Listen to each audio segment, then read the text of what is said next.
Welcome back to the channel. Tony here. So today is a shop day. We've done some work on the bike and we're going to do a little bit more work on the bike. And today specifically we are installing the Barkbusters. And we're going to go ahead and get those installed. So let's check that out. Okay, so today we are doing the Barkbusters. And this is the Barkbuster aluminum bracket that we're going to be using. So the first thing we got to do is take off the existing covers. So we're going to go ahead and do that. We're starting on the right side. So we'll go ahead and loosen this this piece here. So nice and tight.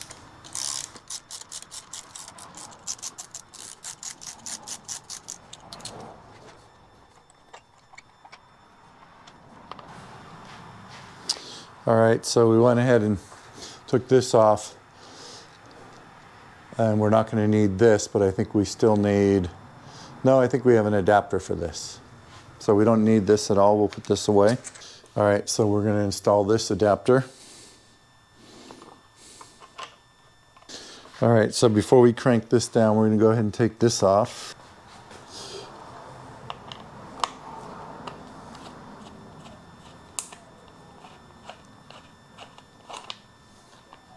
And I'm pretty sure I have to take this off because this will be in the way.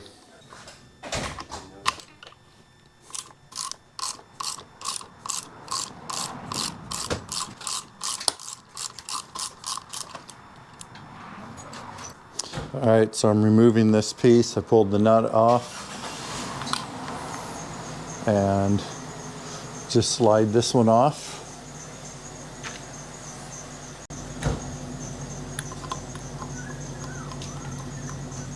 All right, so now we're tightening this back up. There we go. Brake works fine. So here are the aluminum bars, and this one is gonna go here. We'll go ahead and tighten this up next. Throttle's good. All right, so we're gonna put a washer spacer in here. This is on the throttle side. Typically, I like to just dry fit everything first before putting any Loctite. That works good. So we'll just get a nice little tightener on that. All right, so that's, you know, plenty of clearance, as you can see. We went ahead and switched out this piece, and we're here now. We got to loosen these two in order to get the bracket behind there. You don't have to take this off. You just need to loosen it enough so that you can get everything in there. One thing I like to do is I'm going to mark this position. All right, so I'm going to mark my position. This will easily wipe off with alcohol. So again, you just need to loosen this enough. Don't want to take it off because I don't think there's any need. You just need to be able to get the bracket back behind here. Yeah, so this is the way that wants to go. You can see how it's turning. All right, so here's our bracket, and it will only fit one way. You can see it's got this little notch. It's not going to work this way, so no worries about that. So we needed to loosen this so we can get it. So this is the top, one with the notch is the top. So this one we need to go on the inside. So this is why you need to loosen this up. See, now we can get that in there. And then this will mount here. So we almost need to run this underneath this. Yeah, that's it. So you got to do a little finagling because there is some wires that are in the way here that are not movable. So again, we just want to get this tightened in there just to get the alignment ready. All right. It's a pretty tight fit, so and you don't want to tighten it all the way because you want to be able to move things around a little bit, let them seat naturally. Okay, so that's looking good. Easy enough. Takes a little, you know, maneuvering and moving stuff around. I mean, there may be a chance that you have to adjust this, but we'll see. All right, so that's just a preliminary tightening. Now I could lower this because it's kind of high. So I did end up moving this in just a little bit, probably 1/8 of an inch, but it seems to like that. The same angle that it was, so it doesn't change your mirrors, it doesn't change your feel here. And now we're playing right here, which we want to be equal right in here. So I'm liking that. So we're going to go ahead and tighten this up. and we'll torque those down to the specs once we get to that point. All right, so that's pretty much this one. And again, you know, right now the only other thing that's left to do is to tighten everything up. Tighten that up and tighten this up, and then this is done. So I'm gonna go ahead and put some Loctite on everything and call this side done.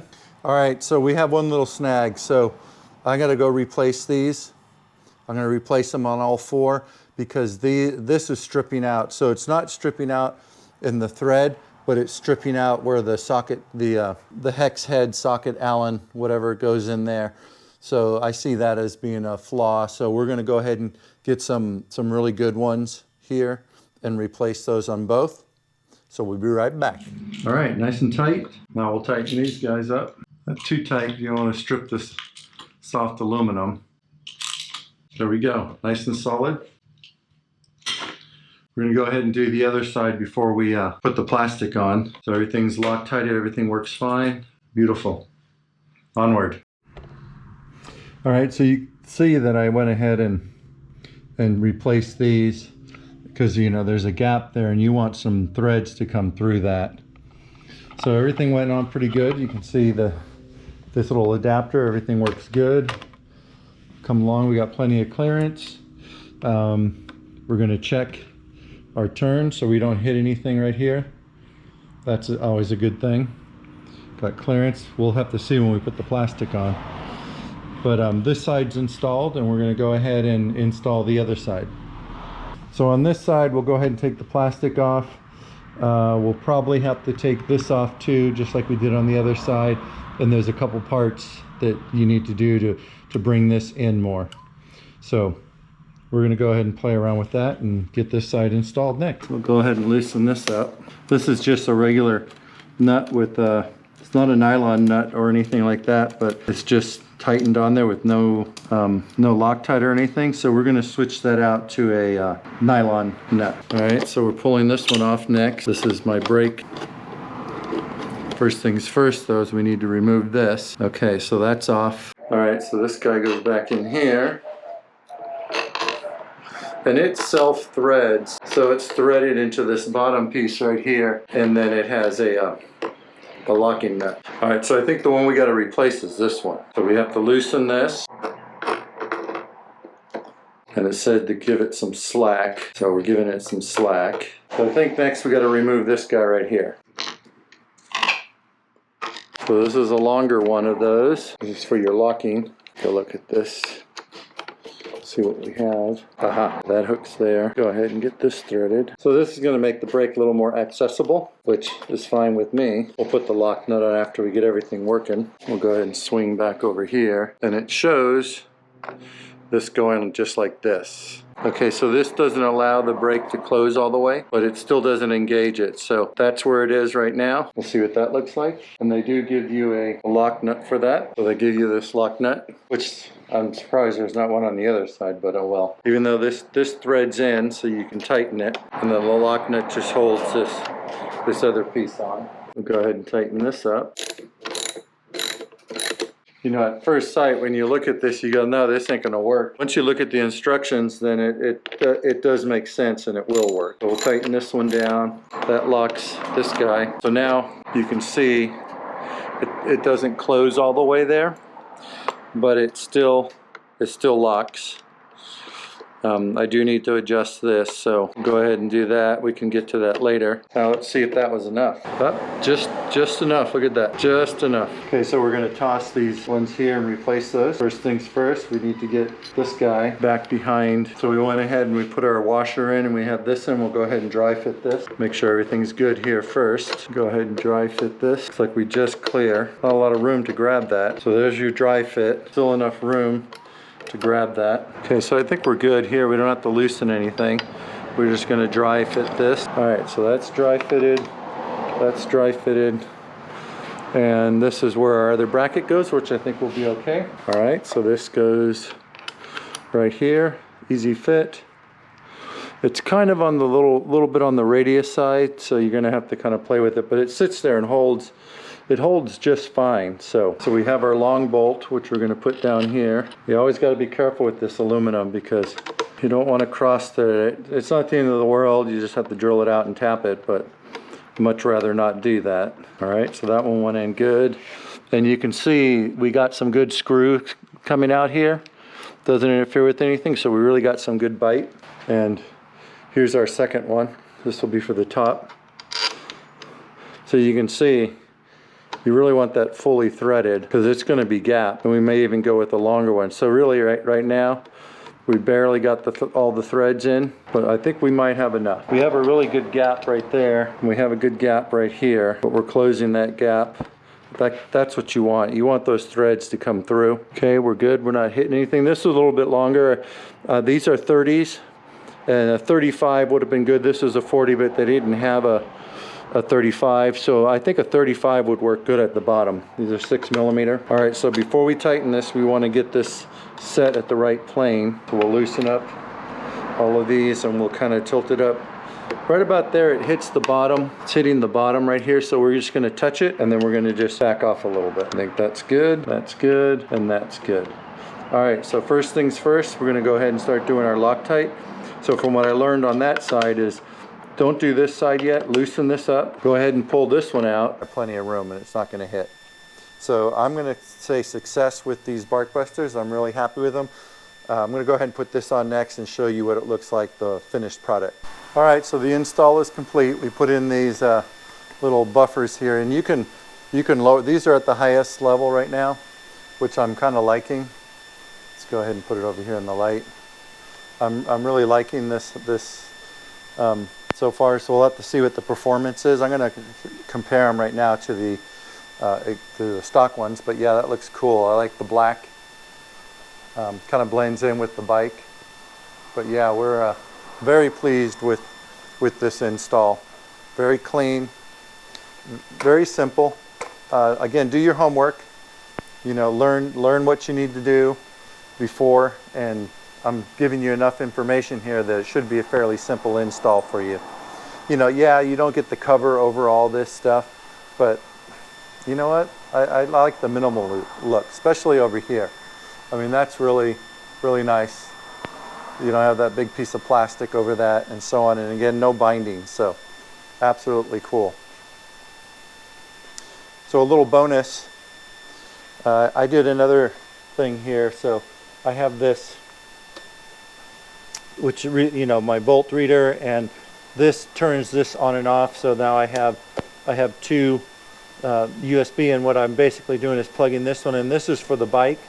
So with this one, I have this running under the seat, and it comes up here, and I can plug anything I want to here into the, and keep it in here and charge it. Or I'm also using this for my helmet cam power. So I think that's going to really be a nice help. And then I have this, so I always know what my voltage is. This is what, both are waterproof, and then, you know, you just turn that off so you don't drain your battery. So and it fit really well in here. I got this at an auto store, and this, I think I got this on Amazon. That's just my bonus. But yeah, the bike is looking good. Oh, one more thing. One more bonus. I did get the Rotopax. So I have the Rotopax. This is a 1.75 gallon, along with the, all right, so I went and got the Altrider, you know, the back piece here. You know, even if I don't use the Rotopax, this is, you know, I can mount a Harbor Freight container on here, which I might do in addition, you know, and then mount this on top of that. But that way I can keep my camera gear and stuff, and I can lock it, and I can go into a store and buy stuff and not worry about it. But I got this, I got the Roto, you know, and it's got plenty of things. I'm actually thinking about mounting a camera onto this back here, doing a bracket off of here. This rack's really cool. You know, this is the Altrider. They do have another one here, but I'm thinking about getting a Corbin seat that I want to go from here back, because when I'm doing highway riding, I like to sit back here just to stretch my legs, you know. So I don't necessarily want gear, you know, and have a hard metal plate right here. I would much prefer to have a seat that I can move around to for, you know, for long haul trips, you know. So that's definitely going to be a lot better. But yeah, the bike is looking good. I do like these. I think they're sharp. I'm really liking the Barkbusters. Totally stoked. Yeah, very happy. Yep. Got a few more things to do, but that's it for today's shop day. So if you like this video, give me a thumbs up, subscribe, hit that, that bell so you don't miss anything, and we'll see you on the next one. We've got some new stuff coming up.